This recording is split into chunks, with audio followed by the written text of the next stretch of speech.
The topic is the significance of African American history, and of course we have with us the uh, person from Vanderbilt University, Dr. Lewis Baldwin. Of course, Dr. Baldwin, let me welcome you back to the final segment of the show for today. Yeah. But Dr. Baldwin, as we indicated earlier, what we'd like for you to do is to sort of give us some statements in reference to what young people can do in order and how that fits into African American history today. Yes, I'd like to preface my remarks by saying that part of the problem we're facing today is that we have not done a great job of passing our history on to our young people.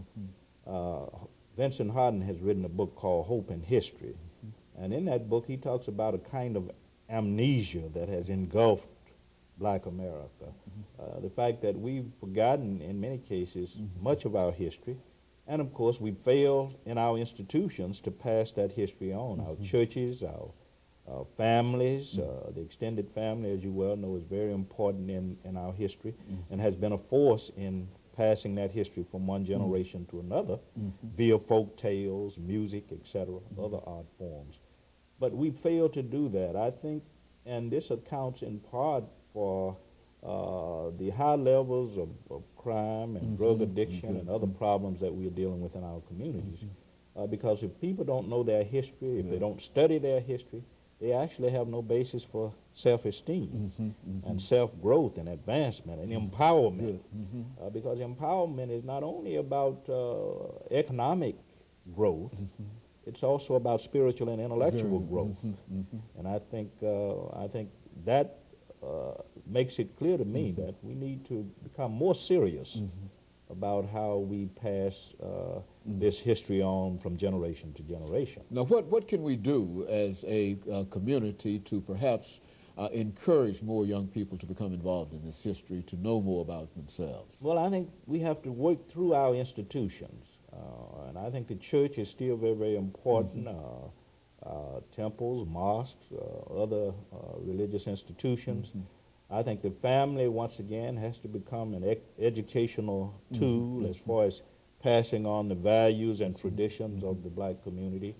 So I think we have to work through our institutions. The schools are very, very important as well, because we can't depend on outsiders to teach us that history, to keep us informed about what's going on in the Black community. So I think we have to work through our institutions. You know, quite recently, people talked about the Brown versus the Board of Education decision. And of course, we will soon celebrate the 50th anniversary of that decision. Well, what do you think about that as a motivating factor in terms of perhaps encouraging more young people to become involved, to understand what it was like before perhaps Brown and after Brown? Yes, I think that's very, very important for young people to know that history, because we're beginning to face some of the same problems we faced prior to 1954. Some scholars are writing about the resegregation of America. Being from Alabama, I've seen over the last few years schools that are still largely Black and largely white in Alabama, some exclusively Black and exclusively white. So scholars are writing about the resegregation of America, and if we don't know that history and study that history, Brown v. Board of Education, 1954, and other events that occurred in the 50s and 60s, then we're prone to have to relive some of that history, the unfortunate part of that history. So I think it's very, very important for students to understand that they have the type of education they have today because of people who stood up in the Brown v. Board of Education case and other events in that period. You know, a lot of this has to do with what we might call Jim Crow and segregation and et cetera. How have we reacted in a real sense to this whole thing as a community to the separation of the races? I mean, what impact has that had upon us? I think, unfortunately, it has had both a negative impact and a positive impact. I like to look at it in terms of the ambivalence of it, because in terms of the negative side, I would say that we've had to deal with the feelings of low self-esteem and because the system has told us in one way or another that we are less than and not equal to. And I think we've had to deal with problems of low self-esteem because being in a segregated system did not really heighten self-esteem in the black community. On the positive side, I think we were able to preserve certain cultural traditions and to preserve strong extended family networks.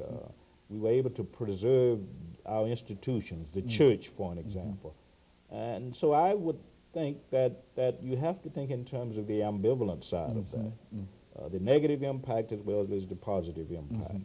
You know, and of course I recognize in you as a scholar of Dr. Martin Luther King. What would Dr. King say to, and of course you don't know what Dr. King would say, but I think that in terms of having studied King and having an idea in terms of how he felt about a number of things, what would be his reaction to some of the things that are going on now, our political participation and that kind of activity? How would he react? I think he would be appalled at some of what's going on now. The fact that the gap between the rich and poor is expanding, that we are probably further from the goal of international peace than we were in his lifetime, with the situation in Iraq and the Middle East, Northern Ireland, and other hot spots in our world. I think he would be disappointed with the international situation. I think he would be disappointed with the economic situation in this country. The fact that joblessness, high rates of joblessness exist, underemployment, substandard housing, low educational standards in many cases. We have not built those standards up. I think he'd be disappointed with the high levels of violence and crime in our society. And I think he would see that as a cultural declension, that somehow or another we are moving away from the values that we should be embracing, the values of community and family and interpersonal, intergroup living, mutual acceptance, shared power. I think he would feel that all of this is missing. Well, now, those individuals that you might describe as disciples of Dr. Martin Luther King, of course, you would include yourself as one of those disciples. Yes, what are their reactions to what's going on now? The disciples of Dr. King? I think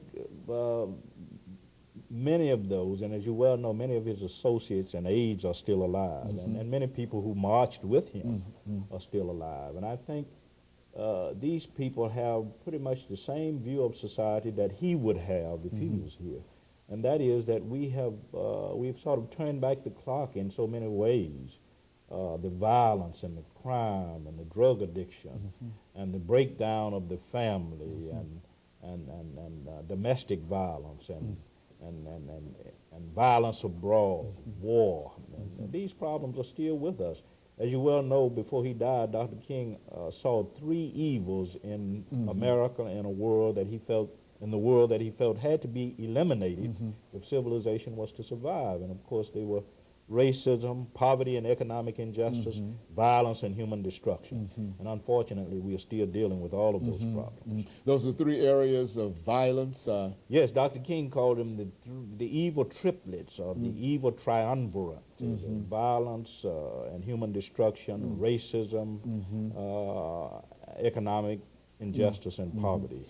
And so finally, Dr. Baldwin, over the last minute and a half, and looking at all of these things that we've talked about dealing with the significance of African American history, do you believe that it is more as important now as ever that we continue to look at this particular aspect of the American experience? Yes, I think it's very, very important. I don't think Black African American History Month has outlived its usefulness. I think we still need that as a tool for heightening self-esteem among our youth, and for keeping all of us abreast of what has happened to us over time, from generation to generation.